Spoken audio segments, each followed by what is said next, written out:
नमस्कार दोस्तों, कैसे हैं आप सब? आई होप सब लोग अच्छे होंगे। सबकी तैयारी बहुत अच्छी चल रही होगी। तो जैसा कि आप जानते हैं, जिन्होंने एल.टी. ग्रेड का फॉर्म भर रखा है उनकी भी डेट आ चुकी है। एग्ज़ाम बहुत पास में ही आ गया है। अब क्या रिवीजन रिवीजन ही करना है, नया कुछ नहीं देखना है आपको।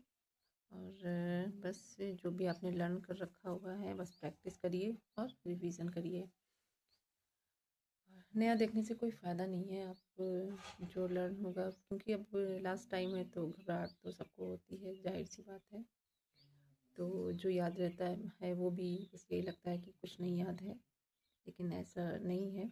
जब सामने पेपर आता है, जब लगता है कि नहीं लर्न हुआ आया है, तो फिर ठीक लगता है। फिलहाल आप बस रिवीजन पे ही ध्यान दीजिए और जितना हो सके प्रैक्टिस सॉल्व करिए पिछले ईयर्स के। भी इसके बाद फिर तो उसका यूजीसी नेट का भी एग्ज़ाम आने ही वाला है और उसकी भी तैयारी करते रहिएगा। और उसके भी उसमें भी क्या करना है, सॉल्व करिए पेपर पिछले साल के, मॉक टेस्ट दीजिए और रिवीजन करते रहिए डेली डेली। जितना भी है सिलेबस तो कवर करना ही है, सिलेबस भी कवर करिए और रिवीजन बहुत ज़रूरी है। क्योंकि सिलेबस तो आपको पता है कि कवर हो जाएगा, ख़त्म हो जाएगा, लेकिन अगर रिवीजन नहीं हुआ तो सिलेबस ख़त्म होने का कोई भी मतलब नहीं है। तो जितना हो सके लर्न करिए, रिवीजन करिए डेली और डेली पढ़िए। चाहे आप 1 घंटे ही क्यों ना पढ़ें, पढ़िए ज़रूर। इससे क्या होता है, अगर आपने एक दिन नहीं पढ़ा तो फिर दूसरे दिन भी यही होता है कि चलो हटाओ, मन नहीं लग रहा है। फिर ऐसे करते 1 दिन हो गया, 2 दिन हो गया, तो जो कंटिन्यूटी है आपकी वो ख़त्म हो जाएगी, फिर वहाँ से मन हट जाएगा। तो हमको ऐसा नहीं करना है, बिल्कुल भी नहीं करना है। चाहे आप 1 घंटे ही पढ़िए, लेकिन आप पढ़िए ज़रूर। क्योंकि बहुत लोगों का तो सिलेबस भी कंप्लीट हो गया होगा, जो बहुत दिनों से तैयारी कर रहे हैं, अच्छी बात है। और मेरा भी मेडिवल, जैसे मैंने बताया है, मेडिवल हिस्ट्री मेरी कंप्लीट हुई है और मॉडर्न अभी स्टार्ट हो गई मेरी। मैंने खुद के ही नोट्स, अपने हैंड नोट्स बना रखे हैं, उसी बना रही हूँ। जी के सारे जितने भी सब्जेक्ट हैं उनके सारे मैं हैंड नोट्स ही बनाऊँगी। क्या रहता है, लर्न करने में भी दिक्कत नहीं होती है।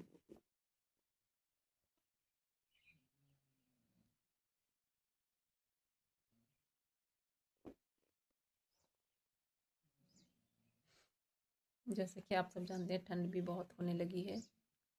तो क्या होता है, एक बार रज़ाई में चले गए तो फिर उठने का मन ही नहीं करता है, लेकिन ऐसा नहीं करना है। अच्छे से फैन ओढ़ कर रखिए, सर्दी से खुद को बचाइए, सर्दी ना लगे, जिससे कि तबीयत ना ख़राब हो। नहीं तो आप बहुत बुरा असर होगा पढ़ाई पर आपकी। तो हमें ऐसा नहीं करना है, खुद को ठंड से बचा के रखना है और बराबर मेहनत करनी है और अच्छे से कॉन्फिडेंस होकर आप पेपर दीजिए। तैयारी कर रखी है आपने, बहुत अच्छा होगा पेपर। बस कंटिन्यूटी करते रहिए। बस यही मुझे बताना था कि आप लोग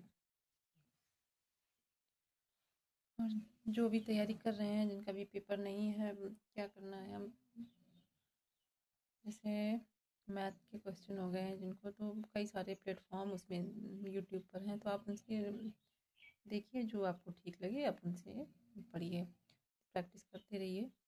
और मैथ के लिए तो प्रैक्टिस ही ज़रूरी है, रीजनिंग हो गया उसके लिए प्रैक्टिस, प्रैक्टिस तो हर चीज़ के लिए ज़रूरी है।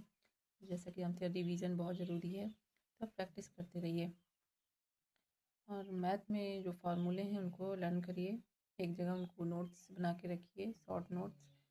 जैसा कि आपको एग्ज़ाम टाइम जैसे ही पास में आता है तो आपको लर्न करने में दिक्कत ना हो। ऐसे क्या होता है, हम कहीं भी फार्मूला लिख लिए और बहुत मोटी नोट्स तैयार हो गई, फिर हम फार्मूले ढूंढते थे, फार्मूला की एक क्या पतली सी नोटबुक बनाइए और सारे फार्मूले उसी में लिखिए। और जब मैं तो हिस्ट्री का भी ऐसे ही करती हूँ, ये टॉपिक वाइज अलग अलग छोटे छोटे यूनिट में, छोटे छोटे पार्ट में डिवाइड कर लेती हूँ और फिर वैसे ही लर्न करती हूँ। उससे क्या होता है कि बहुत हैवी भी नहीं लगता है लर्न करने में, कि इतना सारा लेंदी हो गया है, तो आपको आसानी रहती है ऐसे याद करने में। तो मेरा जहाँ तक मानना है कि आप भी ऐसे ही लर्न करिए, छोटे छोटे टॉपिक बनाइए, डिवाइड कर दीजिए उनके छोटे छोटे पार्ट में और वैसे ही लर्न करिए, तो लर्न करने में आपको दिक्कत नहीं होगी और रिवीजन में भी दिक्कत नहीं होगी। चलिए मिलते हैं फिर नेक्स्ट वीडियो में।